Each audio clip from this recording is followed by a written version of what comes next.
Hi friends, welcome to Deepika reviews. మేఘ సందేశం upcoming ఎపిసోడ్లో ఏం జరగబోతుందో తెలుసుకోవాలనుకుంటున్నారా? అయితే ఛానల్ను సబ్స్క్రైబ్ చేసుకొని సపోర్ట్ చేయడం మర్చిపోకండి.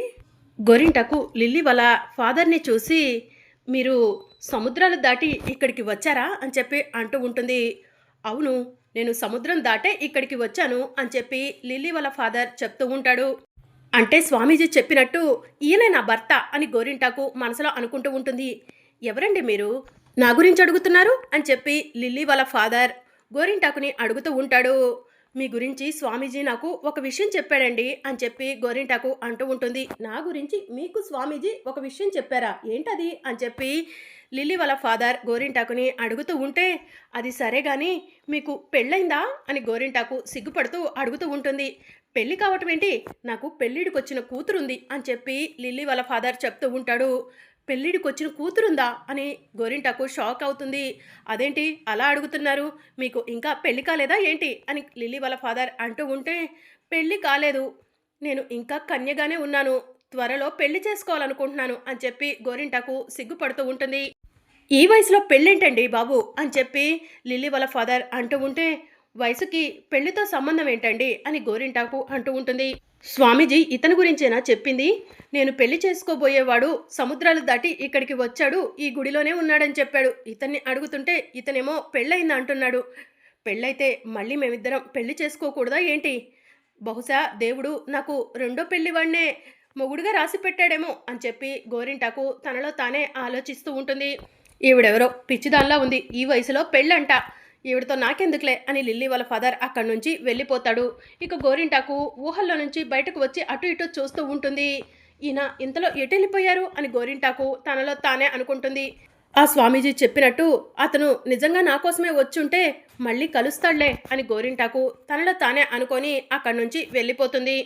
ఇక మరోవైపు లిల్లీకి చెర్రీ గుడంతా కూడా చూపిస్తూ ఉంటాడు.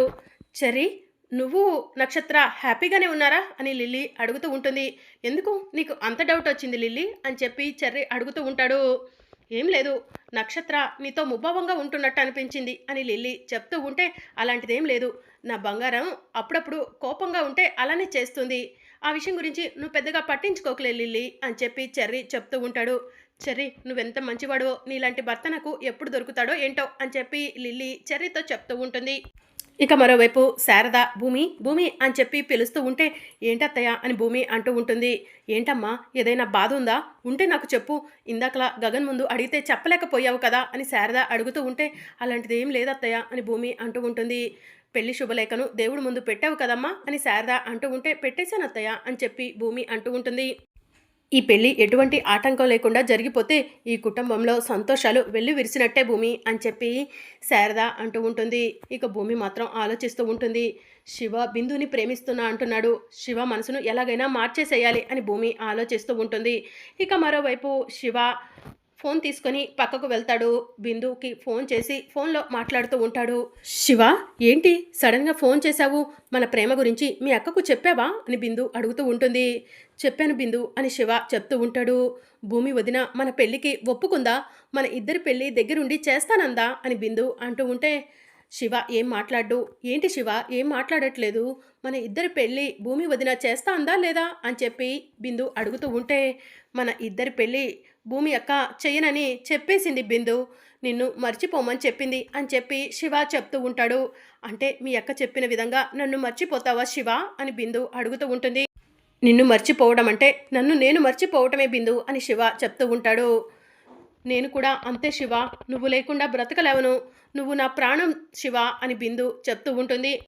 ఇప్పుడు ఎలా శివ, మరి పెళ్లి ముహూర్తం దగ్గరికి వస్తుంది కదా అని బిందు అడుగుతూ ఉంటే, అవును బిందు, ఆల్రెడీ శుభలేఖలు కూడా వచ్చేసాయి, ఇక శుభలేఖల పంపకం మొదలు పెడతారు, ఏం చేయాలో అర్థం కావట్లేదు అని శివ చెప్తూ ఉంటాడు. అంటే నన్ను మర్చిపోమని డైరెక్ట్గా చెప్పేస్తున్నావు కదా శివ అని బిందు అంటూ ఉంటే, లేదు బిందు, నువ్వు నన్ను అపార్థం చేసుకోకు అని శివ అంటూ ఉంటాడు. శివ, నా చావైనా బ్రతుకైనా నీతోనే, నువ్వు లేకుండా నేను బ్రతకలేవను శివ అని బిందు ఏడుస్తూ ఉంటే, ఏడవకు బిందు, ఏదో ఒకలా మనం పెళ్లి చేసుకుందాము, గగన్ బాబుకు నేనే విషయం చెప్తాను అని శివ చెప్తూ ఉంటాడు. ఇంకా ఆలస్యం చెయ్యొద్దు శివ, త్వరగా మన ప్రేమ గురించి గగన్ అన్నయ్యకు చెప్పేసేయి అని చెప్పి బిందు అంటూ ఉంటుంది. ఇక మరోవైపు పూరి ఒంటరిగా కూర్చొని ఆలోచిస్తూ ఉంటుంది. అప్పుడే శారద, ఏంటి పూరి, ఏం ఆలోచిస్తున్నావు అని చెప్పి అడుగుతూ ఉంటుంది. ఏం లేదమ్మా అని చెప్పి పూరి చెప్తూ ఉంటుంది. పెళ్ళి ఎలా జరుగుతుందా అని ముందే కలలు కంటున్నట్టుందిలేమ్మా అని చెప్పి గగన్ చెప్తూ ఉంటాడు. గగన్ చెప్పింది నిజమా పూరి అని శారద అంటూ ఉంటుంది. అలాంటిది ఏం లేదమ్మా అని పూరి అంటూ ఉంటే, చూడమ్మా పూరి మొహంలో సిగ్గు కనిపిస్తుంది అని చెప్పి గగన్ చెప్తూ ఉంటాడు. పో అన్నయ్య, నువ్వు అమ్మ కలిసి నన్ను ఆట పట్టిస్తున్నారు కదా అని చెప్పి పూరి నవ్వుకుంటూ అక్కడి నుంచి సిగ్గుపడుతూ వెళ్ళిపోతుంది. ఇక మరోవైపు గగన్ ఫోన్ రింగ్ అవుతూ ఉంటుంది. గగన్ ఫోన్ లిఫ్ట్ చేసి హలో అని చెప్పి అంటూ ఉంటే, సార్ నేనే సార్, మీ ఆఫీస్ నుంచి ఫోన్ చేస్తున్నాను, మీకు ఒక మెయిల్ పంపించాను, ఒకసారి చెక్ చేయండి సార్ అని చెప్పి అంటూ ఉంటే, సరే ఇప్పుడే చెక్ చేస్తాను అని చెప్పి గగన్ ల్యాప్టాప్ దగ్గరకు వెళ్ళి మెయిల్ని చెక్ చేస్తూ ఉంటాడు. ఇక్కడ సిగ్నల్ సరిగా లేనట్టుందే అని గగన్ మనసులో అనుకొని ల్యాప్టాప్ తీసుకొని కిందికి వస్తూ ఉంటాడు. ఇక అదే సమయంలో శివ మళ్ళీ బిందుకి ఫోన్ చేసి బిందుతో ఫోన్లో మాట్లాడుతూ ఉంటాడు. బిందు, మన ఇద్దరి పెళ్ళి జరగదు, ఇక నన్ను నువ్వు మర్చిపో బిందు, నన్ను క్షమించు బిందు, చేతగాడిని వాడిని అయిపోయాను అని చెప్పి అంటూ ఉంటే, శివ ఏమైంది శివ, ఎందుకు అలా మాట్లాడుతున్నావు, గగన్ అన్నయ్యకు నిజం చెప్పేస్తా అన్నావు కదా అని బిందు అడుగుతూ ఉంటే, గగన్ బావకు నిజం చెప్పే ధైర్యం లేదు, మన ఇద్దరం పెళ్లి చేసుకుంటే అక్క బావ విడిపోతారు, అక్క పాపం చిన్నప్పటి నుంచి ఎన్నో కష్టాలు పడింది, అక్క జీవితం బాగుండాలన్నా, అక్క సంతోషంగా ఉండాలన్నా మన ప్రేమను త్యాగం చెయ్యక తప్పదు బిందు, అందుకే నన్ను మర్చిపో బిందు అని చెప్పి శివ ఫోన్లో బిందుతో మాట్లాడుతూ ఏడుస్తూ ఉంటాడు. అప్పుడే గగన్ ల్యాప్టాప్ తీసుకొని లాన్లోకి వచ్చి కూర్చొని మెయిల్ చెక్ చేస్తూ ఉంటాడు. భూమి శివ ఫోన్ మాట్లాడటం, గగన్ శివకు దగ్గరే ఉండటం చూస్తూ ఉంటుంది. శివ ఫోన్లో ఖచ్చితంగా బిందుతోనే మాట్లాడుతూ ఉంటాడు.